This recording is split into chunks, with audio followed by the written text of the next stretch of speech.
back. We're back. Hey, welcome back to another episode of the Entrepreneurial Family Man podcast. I am Chris Niemeyer here with my good friends Jamie Slingerland, Michael McGreevy, and Chris McCluskey. We're just four guys who are crazy about our wives. We love our kids, and we want to thrive in business. We just have these fun conversations together each week about making each of those domains strong. Jamie, what are we doing this week? We're going to have an awesome conversation with Dan Miller. Ever hear of that guy? Yeah. Dan the Man Miller. Dan Miller. And this is so cool, right? Absolutely. It's really, really cool. It's groovy cool. No, it's neat to be part of his Eagles community. We're all in there in his group. He invited us all in to have a conversation with him about who we are and designing this entrepreneurial lifestyle, actually designing our businesses around the lifestyle that we want to live. And that was a fun conversation. We love talking about that at EFM, don't we? We all know Dan. We've been friends of Dan and in Dan's mastermind. And like Mike's saying there, we've been in the Eagles group. But this invitation came because Dan knows so much of what we're about and wanted to share that with the Eagle community. So we're actually going to rip a portion of audio here from an interview that Dan did. And we're going to share that with you. And Jamie, you're not in this first part, right? I'm not, but I'm excited because I'm part of the intro. So I've been a part of every single episode. And some of you guys have missed some. So if you've been listening for a while, you're probably still going to get some new insights and some backstory on us. And then we're going to cut this at a certain point and tee it up for a part 2 next week, where we look at some of our inner struggles and issues. So we'll talk about that at the wrap. I think let's go ahead and cue it up, right? Fire in the hole, baby. Yeah, let's do this. There we go. Look at that. Speaking of technology, is that too cool or what? Buffalo, New York, somewhere in Missouri, St. Petersburg, Florida. Golly, Franklin, Tennessee. That is too cool. Well, hey, welcome, guys. We're thrilled to have you guys join us here today. Now, this is our regular Monday mentor call, and our focus for the Eagles community in the month of February is family relationships, family life balance. You guys are the perfect team to come on board and help us unpack this. So we're going to have a ball with this. You guys, now there's also a fourth, Jamie Slingerland, who's not on the call with us, but is one of the quartet that you guys pulled together. All four of you being active members of the Eagles community. I love when we can draw brainstorming resources right out of our community like this. But you guys became friends, tapped each other on the shoulder, and have started this thing called Entrepreneurial Family Man. So welcome in today, each of you. You can identify yourselves. Chris McCluskey, raise your hand. Tell us where you're from. That'd be me, and it is just good enough to say somewhere in Missouri. Dirt road, middle of nowhere, foothills of the Ozark Mountains, about 2 hours outside of St. Louis, kind of the middle of the state. All right. And Chris Niemeyer. Yeah, Chris Niemeyer came from the West Coast, California, Oregon boy, and just moved out here to St. Petersburg, Florida last year. So happy and sunny. All right. And Michael McGreevy. Yes, Michael McGreevy from Buffalo, New York, which is currently in the 50s. For some, Yay! I have no idea how that happened, but we're enjoying it. Our piles of snow are melting, and I'm pumped to be here. Thanks for having us, Dan. Oh, man, I'm looking forward to it. Awesome. The easiest way to connect with you guys is the podcast that you do, weekly podcast, correct? Is there a day of the week where that's released? Weekly podcast released every Tuesday morning. We've been going about 57 weeks strong, I think. So, have you real? Oh my gosh, golly! Well, you can find it easily. Go to Entrepreneurial Family Man if it's on Stitcher, just the podcast app, whatever you use, and you'll see this really cool image of the four of these guys sitting in a 1958 Chevy convertible in Havana, Cuba. I love that image. That is the coolest shot. facing the back end of a 58 Chevy convertible.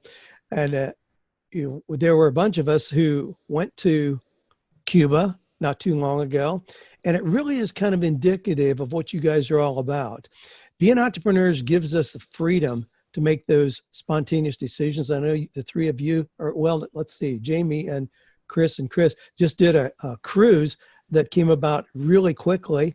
The trip to Havana we did as 7 entrepreneurs, 7 of us guys out of the Eagles community here. And that came about in about 24 hours. As I recall, I ran into Jamie Slingerland after lunch on Sunday, and we talked about the fact that he had been to Cuba with Diego, his son. And I said, oh, I'd love to go down there. I'd love to go see the old cars and the economy. And he's like, are you serious? And I said, yeah. And I mean, within 24 hours, we had flights booked, room booked down there, and the whole thing. So talk to us a little bit about that kind of phenomenon. You guys embrace the entrepreneurial lifestyle because it allows you to focus on your family, your kids, your marriage, business, but also gives you that kind of flexibility. One of the things that I think you usually start your podcast off talking about, you want to go big in business, but you also want to go big in family and marriage. Talk about that gentle balance. I'll kick in on that one because, yeah, Sure. Dan, that photo you were referencing there, if there would have been a wide angle lens on that camera, you were standing to the side of that very vehicle, as were a few other of our friends. And it is a metaphor for, or a symbol of that, of exactly what the entrepreneurial family man is about. If you've never listened to our podcast, we open it by saying we're just 4 guys who are crazy about our wives. We love our children, and we want to kill it in business. And it's really in that order. Our focus is very much first on our marriages and making them so strong that a marriage-centered family is what you gain. Whether you have many kids or a few kids, that is the focus. And your entrepreneurism, we're all about business, but it's designed from the beginning with the idea that you're trying to facilitate a lifestyle that's about the marriage and the family.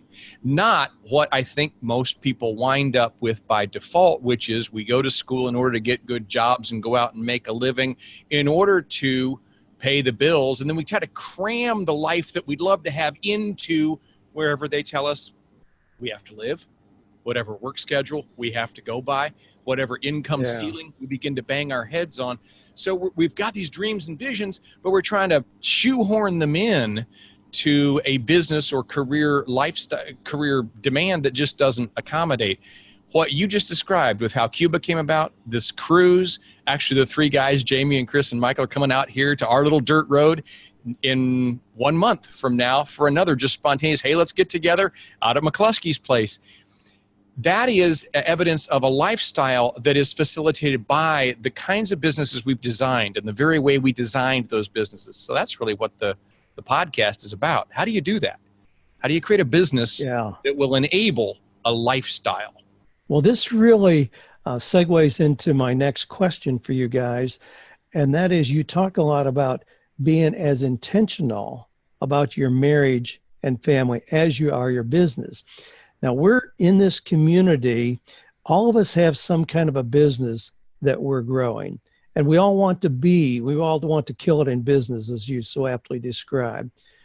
How do we make sure? Now, I'll tell you a danger of mine that I've experienced is that I love what I do. I love my work. I mean, I really drank my own Kool-Aid in that, figured out work that I love. But because of that, it's very easy for me to rationalize working too much. Well, I don't need a day off. I love my work. I don't need a vacation. I love my work. And yet in that, there's the danger of ignoring some other critical areas of my life. How do you guys propose being as intentional about success in your marriage and as dads as you are in business? Hey, Michael, you want to cue this one up? Because Dan just got off a call with our mastermind. There's guys we have in our mastermind we meet with every week. Today's topic was about dating your wife regularly, having intentional conversations. And frankly, this is probably the best investment advice we could give. Wow. Okay. Yeah, So this is really central to who we are at EFM.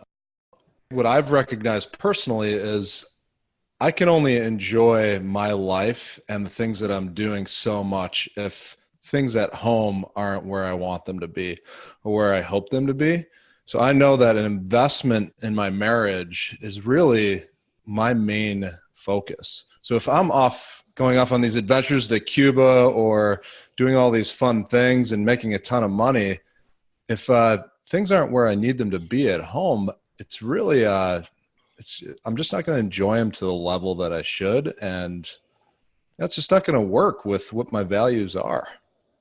An example of that is you guys, the four of you, made a recent decision, to go on a cruise. However, you, Michael, made a very tough decision to not go. I have heard you talk about that on your podcast. You have 3 very young children, and you decided the best decision for all these factors being considered was for you not to go, even though you knew it was going to be a great time together, lots of fun. Talk to us a little bit about the decision-making process there. Yeah, that was not an easy one to say no to cruising through the Caribbean and the Cayman Islands. My goodness, it was a tough one. But with the season of life that I'm in right now with my family, having 3 kids, 4, 2, and 9 months, it was just one of those seasons where it did not make sense. I knew that by going, I would actually be putting more stress on my family at home and, in a way, not living out of my true values of making that my first priority, my marriage and my kids. So I would have been choosing my own enjoyment and my fear of missing out over what was really the main thing and most important in my life. And believe me, it was not an easy one, but it was the right one. Yeah. Well, it's one of those, it's a blessing and a curse to have the freedom to be able to make those decisions. I mean, a lot of people that wouldn't have been an issue. They have a regular job and it's not time for the 2-week vacation. So it's a no-brainer. But when we build toward the kind of life that we want, it gives us more freedom. But with more freedom, and even the Bible is clear about this, with more freedom comes more responsibility. Then we have to really ask ourselves those hard questions. Instead of just shooting from the hip, we still have to think through very carefully, what is the best overall decision here? So I commend you on that. I loved hearing you talk about that. Now, Dan, can I jump sure. in? You said something too that's good there, just about designing. And that's something we talk a lot about on our podcast. It's almost as if we decided, let's reverse engineer this thing we call life. And you talk a lot about in your podcast, people work, 40, 50 years to enjoy a few years in retirement. We're saying, what if we could design what retirement could look like, live it now, have work be part of all of that. And let's talk about what are the dreams that our wife would like to do in life now? What does she want to do as a mom? What do we want to pour into our kids now and not wait until they're off to college and then we just barely get to talk to them? So all of this discussion that we have is how can we make our coaching businesses, our online businesses, our e-commerce, whatever we're doing, how can we make that work around the type of lifestyle we want to live intentionally with our wife, our kids, and then the business gets the focus, but it just gets the portion that it deserves because these other domains are so important to us. And those are the fun conversations we get to have. And as you have those as a couple too, then the conversations that Michael and Lydia got to have and saying, you know what, this is an awesome trip that we could get to do, but it's just not great for this season. We know there's going to be other opportunities. And so that makes those kind of decisions simpler when they happen. Yeah. I want everybody to understand the kind of businesses that you guys have. And I love that we have so many resources right inside our community. But Chris, you have a couple different travel agencies, but one being primarily focused on helping missions trips plan their excursions, their travel. You've been very successful in doing that. You more recently have Like-Minded Travel, which we use for all of our cruises. We've got our Acres of Diamonds cruise coming up in April that you coordinated all the details for that. So that's the kind of business that you chose for you and Alicia to get involved in. So you 3 have different businesses, and I want to go to each of you to kind of describe your business, but you're doing that as a business. Again, there could have been other things. I mean, you had politics in your background. There could have been other things that you did, but that's what you did, where you and Alicia both enjoy that. You have had the privilege as a result of that of doing extensive international travel, national and international travel. And then you recently decided to move. That was a big deal. I mean, you guys having lived in Oregon for quite a few years, and then you just decided to move. Because of the kind of business you have, the kind of lifestyle that you've created, you had the ability to move anywhere you wanted. I know Franklin, Tennessee, here where I am, was on the list, on the short list at least. It was. And you guys, tell us about that decision-making process being very important for your family, but your business is kind of a side issue because your business is such that it's portable. You can be anywhere you want to. Tell us a little bit of insight about how that decision was reached. Yeah, boy. There were a couple places, and Franklin was number 2 there. But ultimately, we talk about this. It boiled down to just designing that life that we wanted. We're from California, born and raised. We're sort of used to warm weather and beaches. California is expensive and is kind of the land of the fruit and nuts in many different ways, and we didn't really want to go back there. We'd spent enough time in Florida to know that we enjoyed it, and we just kind of liked that warm weather. So we say we moved for the climate, and it's 3 different types of climate. The literal weather climate, just because we sort of like warm weather and we're beach people. We'd much rather be wearing flip-flops and board shorts than a parka and a beanie. And that's something that we share with our kids and my wife especially. And then the business climate's actually really good here. And that was another key thing of Tennessee too. And no income taxes and just the proximity. 45% of all cruises in the world leave out of Florida. And that's a piece of my business. And then third, the homeschool community actually out here is really strong. One of the best homeschool states in the nation. And so those were kind of the 3 reasons for us as we decided to move. It was being very intentional about those 3 factors. Wow. And when I'm still in Franklin a lot, so we get a little piece of that too. Yeah, you are. Well, again, you have 4 young children. So I want people to recognize when you guys are talking about Entrepreneurial Family Man, you have these responsibilities. All of you have children. You have 4 young children, but we're able to make this decision. And it wasn't, excruciating and lots of sacrifices. It really, in many ways, was just the next adventure and the life that you guys decided you wanted to live. So you designed your life so that it gives you that kind of flexibility, the opportunity to travel, to hang out with cool people who are doing fun things and ministry things around the world. And so St. Petersburg came up on the list, and there you are. Love that. Right. Okay, I want to go to Chris McCluskey and then back to Michael. But Chris, you as well are living a very intentional lifestyle where, yes, you have a very successful business, but most people would think, well, to really grow a business, common sense would tell you that you have to go to a Nashville or Miami or Houston. Tell us about your business. Your microphone frame there tells us somewhat about that, but expand on that a little bit. You and I have known each other for a very long time because we're in related businesses. Tell us about your business, but also where you live and a little bit about your family makeup. Yeah, it's funny where Chris and his family just moved to is just south of where we lived for about a decade of our lives. Rachel and our kid. We had 4 kids when we left Florida. We have 7 now, but we lived in Clearwater. My practice, I was a clinical psychologist, so we worked in. My business was in Clearwater, traditional kind of a brick and mortar type practice. And our home was in Dunedin, Florida, which is just north of us. So we were out on the golf course, and we loved it for all of the reasons that Chris just said there. So it was a chosen space. We did not grow up in Florida. We grew up in Ohio and had moved down there and launched the practice and figured for a season of life that that's probably where we'd be all of our days. And then this thing called the internet came in.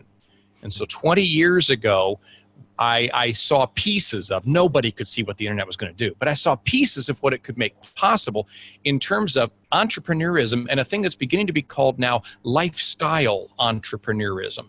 In the media, sometimes you'll pick up that phrase. I didn't coin it myself, but I do love it because it captures the idea. We were already living entrepreneurially. My practice was 10 minutes from home. I could pop home occasionally and have a lunch.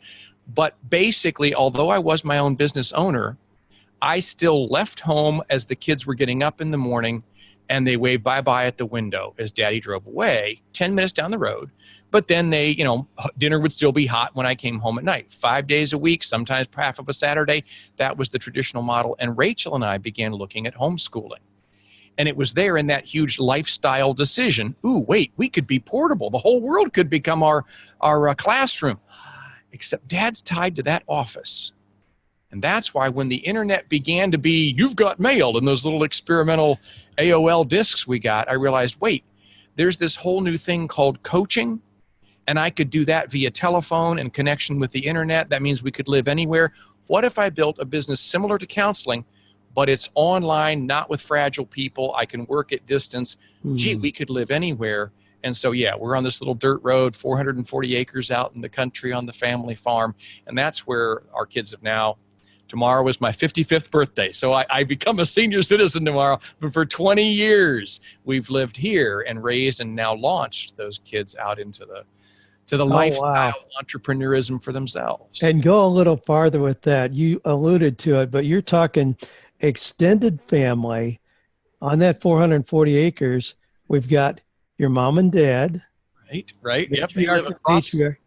Yeah, exactly. It's the farm Mom grew up on when she was a little girl, sold out of the family. They bought it back after about 45 years, and they moved on.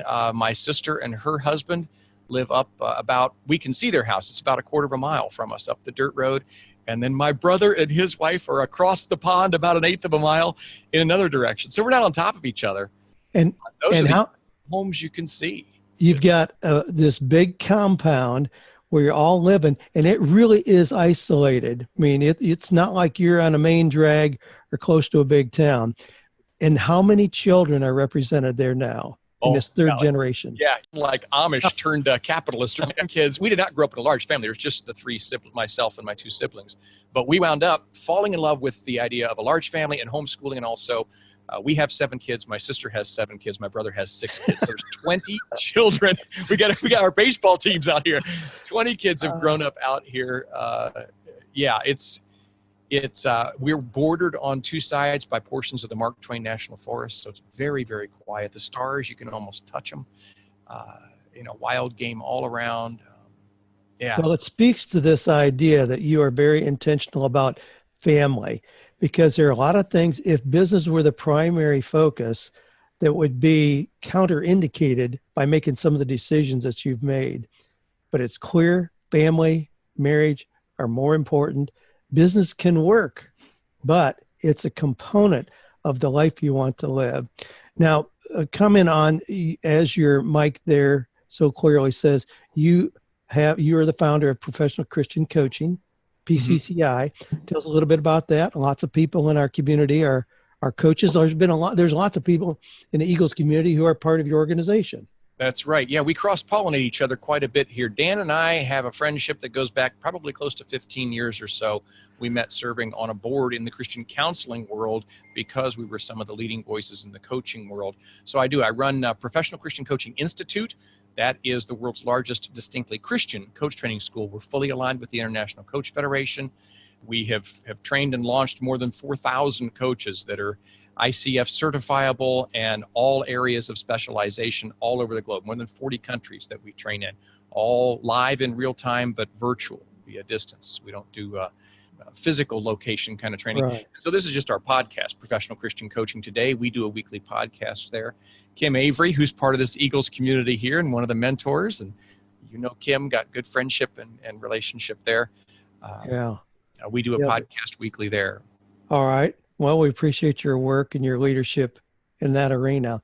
There's one other thing I want to touch on before I jump over to Michael, and that is this recent project that you and your family have taken on in the little town that you are near, and how that came together. And it's just this amazing incubator. Explain that term, but describe what's happened. This is a phenomenal story about an expansion of your family vision and dream. Yeah, it's really quite something. Very hard to encapsulate, but we have raised our children because of the homeschooling, because the kids have traveled the whole world. They've been so many places that I only dared dream of until I got married and started off into the work world.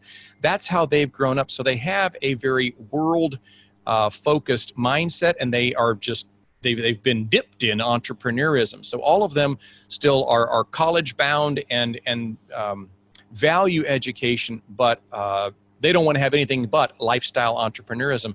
So as we've shaped them around the dinner table, increasingly as they got toward the late teens and early 20s, they started to say, Dad, we really wish that you could help some of our friends catch this same vision for a way of entering the workforce before they're married, before they have kids, before it's so hard to bridge the gap between a 9-to-5 and your own gig.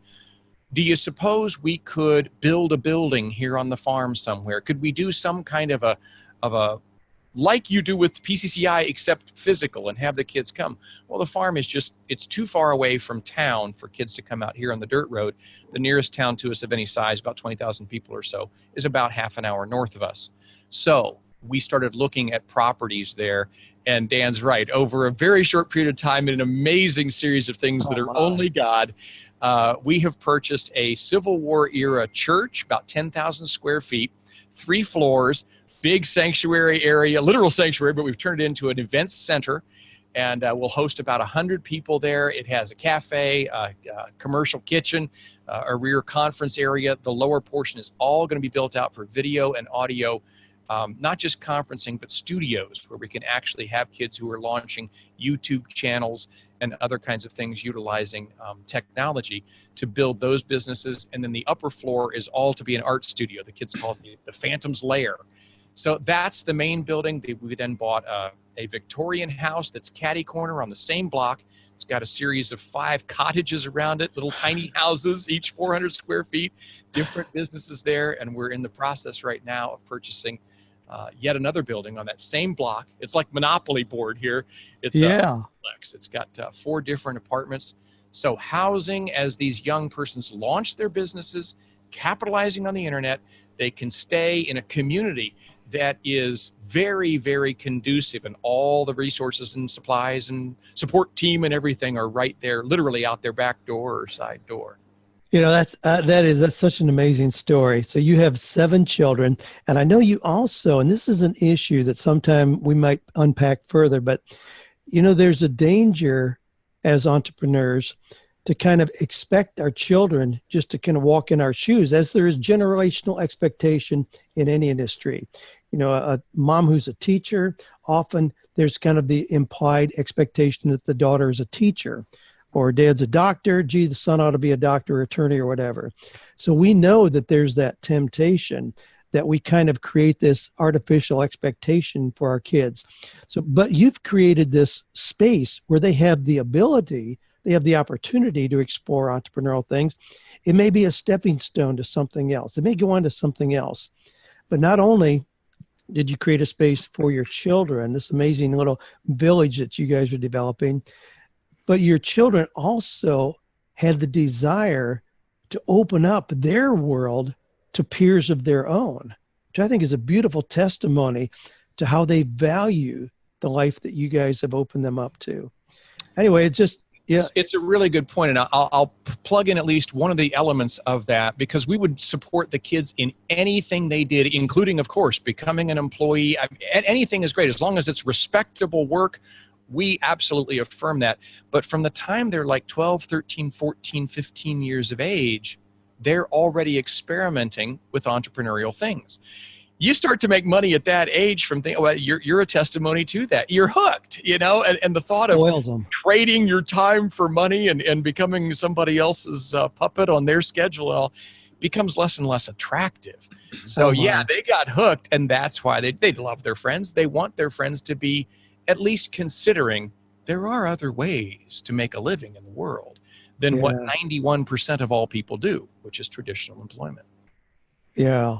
Wow.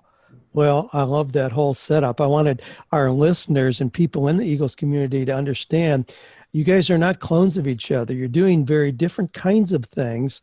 And you all have created very different kind of lifestyles. I mean, we just talked to Chris Niemeyer, who just chose to move his family to a major metropolitan area on a beach, highly developed. That's very different. But in their family, that came to the top as the primary choice. You've done something very, very different.